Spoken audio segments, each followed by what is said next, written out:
लोकमत नगर जिल्ह्यातल्या राजकारणात आता क्रिकेटनं प्रवेश केलाय, कारण बाळासाहेब थोरातांच्या मतदारसंघात फिल्डिंग लावण्याची जबाबदारी आता महसूल मंत्री राधाकृष्ण विखे पाटलांनी घेतली आहे।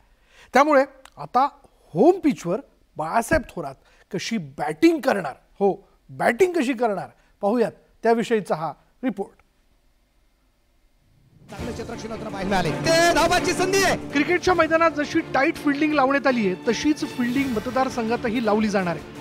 बाळासाहेब थोरात यांच्या संगमनेर विधानसभा मतदारसंघातील घारगावमध्ये क्रिकेट स्पर्धेचं आयोजन करण्यात आलं होतं आणि या स्पर्धेचं पारितोषिक वितरण महसूल मंत्री राधाकृष्ण विखे पाटील यांच्या हस्ते संपन्न झालं। मग काय, बाळासाहेब थोरातांच्या मतदारसंघात राजकीय बॅटिंगची संधी विखे पाटलांनी साधली नसती तरच नवल।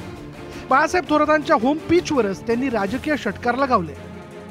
आता लोक संघ निर्माण करायला लागले IPL पासून। खरं ह्या तुमच्या तालुक्याला चांगल्या बॅट्समनची गरज आहे। कसा कोणताही बॉल आला तरी तो मारता आला पाहिजे। फिल्डिंग कशी लावायची ते माझ्यावर सोपवा तुम्ही, पण आपल्याला आता स्थिर झालं पाहिजे, स्थिर सावर झालं पाहिजे। संगमनेरमध्ये येऊन विखे पाटलांनी जोरदार बॅटिंग करून राजकीय फिल्डिंग लावण्याची तयारी सुरू केली। परिणामी बाळासाहेब थोरातांच्या टीममध्ये चांगलाच गदारोळ उडाला, पण थोरातांकडे ही मॅच विनिंग टीम असल्यानं त्यांनी ही जोरदार राजकीय बाउन्सर टाकले। शिर्डी विधानसभा मतदारसंघामध्ये त्यांना स्वतःची विकेट वाचवण्याची गरज आहे, कारण इथली फिल्डिंग त्याचबरोबर इथं कशा प्रकारचा बॅट्समन पाहिजे हे थोरात साहेबांनी या ठिकाणी तयारी करून ठेवलेली आहे। आता फक्त टुर्नामेंट सुरू होण्याची गरज आहे। निवडणुका जसे लागतील त्याचबरोबर या ठिकाणचं सगळं चित्र स्पष्ट होईल। राधाकृष्ण विखे पाटील आणि बाळासाहेब थोरात हे दोन्ही नेते एकमेकांवर टीका करण्याची एकही संधी सोडत नाही।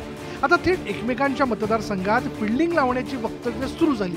त्यामुळे आगामी काळात विखे थोरात यांच्यातील राजकीय मॅच चांगलीच रोमहर्षक होणार असल्याचं आता स्पष्ट झालंय।